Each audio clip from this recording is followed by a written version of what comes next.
السلام عليكم ورحمة الله وبركاته. ازيكم يا حبايبي؟ عاملين ايه؟ يا رب تكونوا بخير. ابدأ كلام صلاتي على حبيبي محمد صلى الله عليه وسلم. النهاردة بإذن الله الفيديو بتاعنا برعاية عريس الليلة محمد سالم، اسمع له احلى تحية واحلى سلام. الف رحمة ونور تنزل عليك يا بابا، لان ابويا يا جماعة كان بيحب طبعا الرز المعمر ده جدا. فالنهاردة هتلاقوا كده يعني روح ابويا معانا، لانه بجد بجد يعني روحوا معانا في كل حاجة الحمد لله. تعالوا بينا نقول بسم الله ونصلي على رسول الله، ونبدأ من يمين ونشوف عشان ربنا يجعلنا دايما من أهل يمين. ونشوف مكونات وصفتنا النهاردة اللي طلبها مني أخويا حمادة طبعا. طلب مني أعمل لهم أحلى صينية رز معمر، فطبعا من عينيا الاتنين جبت طبعا الحاجة هو هنعملها. معايا طبعا ده كده الرز، ومعانا طبعا كيسين من الفانيليا، ومعانا طبعا الحليب او اللبن زي ما احنا بنقول بقى، زي في ناس بتقول الحليب وفي ناس بتقول لبن. احنا عندنا هنا بنقول اللبن، في ناس تانية في بلاد تانية خارج مصر بيقولوا بقى الحليب. تمام. معانا بقى طبعا اللبن على حسب بقى الصينية اللي انت هتعمليها. معايا هنا طبعا ده كده السكر، معايا كده كوبايتين او كاسين كبار من السكر، بما يعادل كده كيلو الا ربع سكر، لان انا هعمل الصينيه الكبيره. واللبن بما يعادل 2 كيلو لبن. تمام. ومعانا الزبده. عندك بقى سمنه بلدي، عندك زبده فيرن زي دي اللي موجوده عندك استخدميه. طبعا دي الزبده فيرن جميله جدا برضو في الحلويات ما شاء الله، طعمها برضو بطعم وريحه الزبده البلدي او السمنه البلدي. تمام.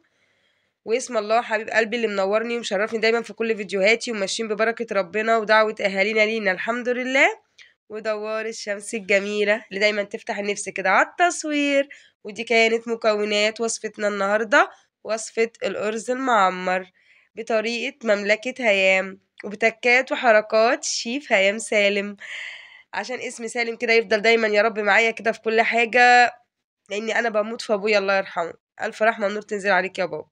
يلا بينا بقى ندخل عملي مع بعض على طول، ونشوف هنعمل الصينية الرز المعمر بتاعتنا ازاي. معايا بقى دي الصينية الكبيرة اللي قلت لكم عليها. هنبتدي ننزل كده الأول باللبن أو الحليب بقى زي ما انتوا اتفقنا بنقول. هنا طبعا معايا كده زي ما قلت لكم دول 2 كيلو من اللبن. تمام. هنضيف دلوقتي طبعا السكر عشان يبتدي اللبن والسكر يدوبوا مع بعض. معايا طبعا ده كأول كاس كده. انا طبعا حبيت ان انا احط السكر في الكاسات الجديدة دي عشان شكلها كده تبقى جميلة في التصوير.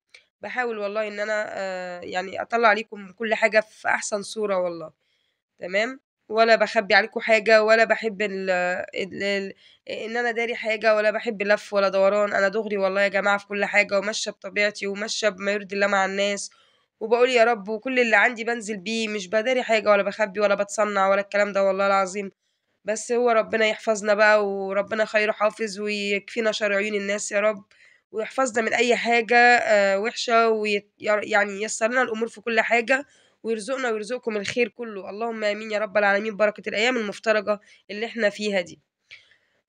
زي ما شفتوا معايا دوبت اللبن مع السكر عشان يدوب كده، وسبتهم يغلوا مع بعض. وهنا في الوقت ده كان خلاص اللبن كده ابتدى ان هو يغلي خلاص اهو، والسكر داب معاه. هنا بقى كنت خلاص كنت نقعت السكر نقعت السكر كنت نقعت الرز شوية في الوقت اللي هو كان بيغلي فيه. سِبت الرز يتنقع شوية، وبعد كده غسلته وصفّيته. وهنا بقى نزلت بالرز كده على ال اللبن بعد ما غِلي، وهابتدي أقلّبهم بقى كده مع بعض عشان يستووا كده سوا مع بعض كده، ياخدوا ويدّوا بشكل وِدّي يعني بمعنى أصح. باحاول إن أنا كده أنزّل الرز كلّه اللي في البولة، وهابتدي إن أنا أقلّب بقى كده الرز أهو بالشكل دوّة مع اللبن عشان ياخد راحته كده في السِوَى. تمام. أنا ضِفت هنا كده على الصينية الكبيرة دي كيلو إلا ربع من الرز. تمام.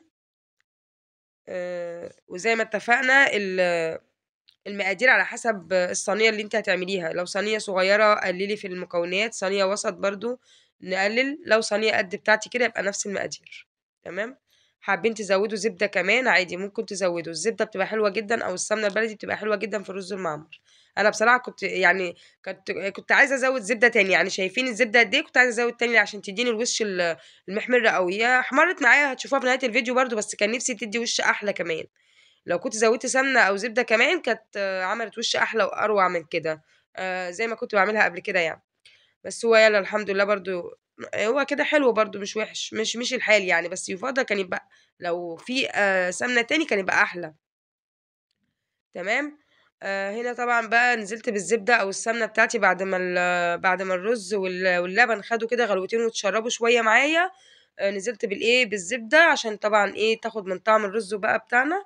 وهابدأ أنزل بآخر حاجة معايا كيسين من الفانيليا. لو عندِك فانيليا سايلة بتبقى حلوة جدًا. بتدّي ريحة حلوة أوي كمان، بس أنا ما عنديش إلا الأكياس. فنزلت بكيسين من الفانيليا كده على وش الصينية، وهابتدي أقلبهم، باحطها آخر حاجة عشان طبعًا لو حطيتيها في الأول بتمرّر معاكِ الأكل. فحطيها دايمًا في الآخر كده، إحنا بس بنحطها كريحة، تدّينا بس ريحة كده للأكل بتاعنا، بتبقى ريحتها حلوة. وطعم الحاجة برضه بتبقى طعمها جميل. ويا سلام لو كان في بقى كيس كريم شانتيه كمان كنت حطيته على الوش كده، بيدّي برضه الوش وطعم كده للرز المعمر. بس بصراحة نسيت أجيب والله. يالّا جَلّ من لا يسهو يا جماعة. المهم قلّبت بقى كده كل الكلام الحلو ده مع بعضه، والسمنة خلاص ساحت معايا أهي على الرز.